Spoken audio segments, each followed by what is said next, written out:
Everyone wants to be a millionaire before 30. It sounds like freedom. No stress, no problems, just money. And a perfect life.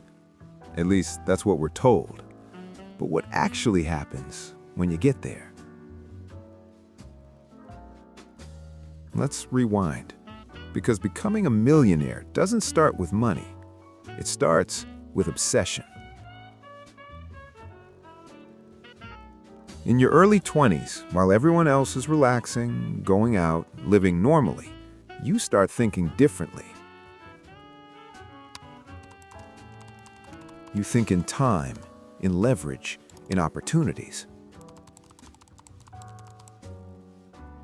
You stop asking, what do I want to do today? And start asking, what will matter in 5 years? That shift changes everything. Because now, your life isn't balanced, it's focused. You work more, you think more, you sacrifice more.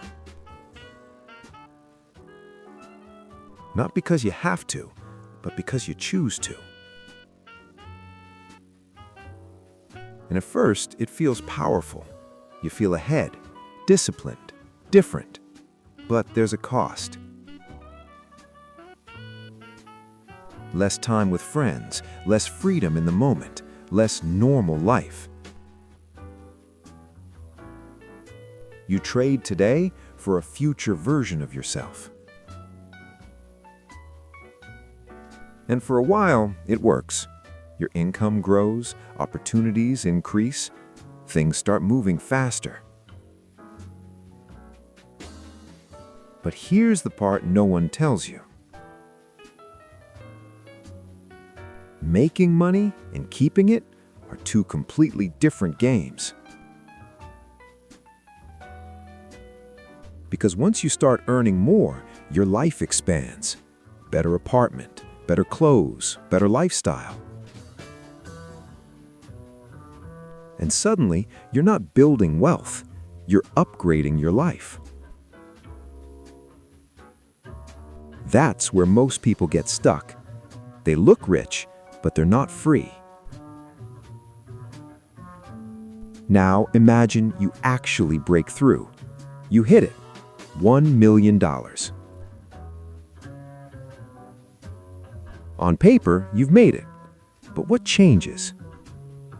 At first, not much. You wake up the same, you think the same. Because money doesn't instantly transform you. It reveals you.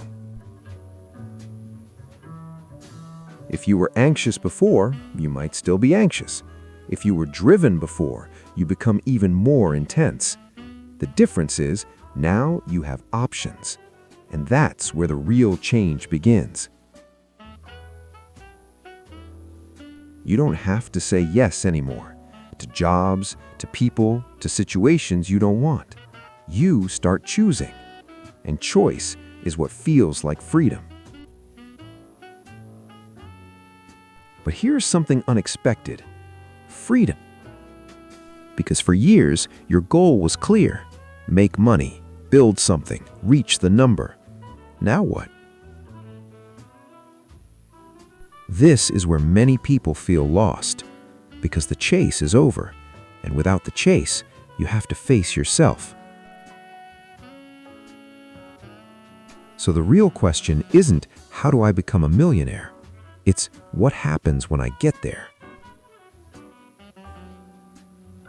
Because if your entire identity is built around chasing money, reaching it won't fix everything. It just removes one problem. Now, let's talk about how people actually get there. Not in theory, but in reality.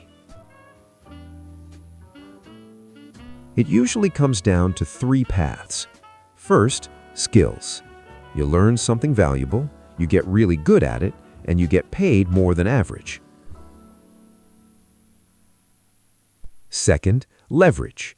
You use the internet, content, systems to reach more people, so your time isn't limited.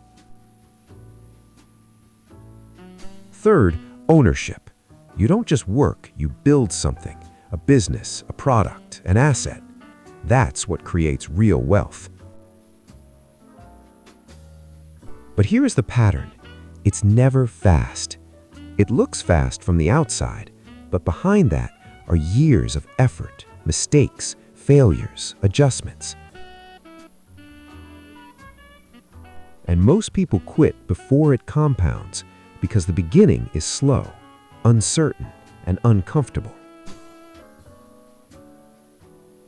But if you stay consistent, something shifts. Results start stacking, opportunities appear, and suddenly what felt impossible starts feeling real. Now here's the part that matters most. Becoming a millionaire before 30 isn't just about money. It's about becoming the kind of person who can handle that level of responsibility. Because money amplifies everything: your habits, your mindset, your decisions. So if you want that result, focus less on the number and more on the process, because the person you become is the real reward. The money just follows. And if you do it right, you don't just have money, you have control over your time, over your life. And that is what people are really chasing. I'll see you in the next one.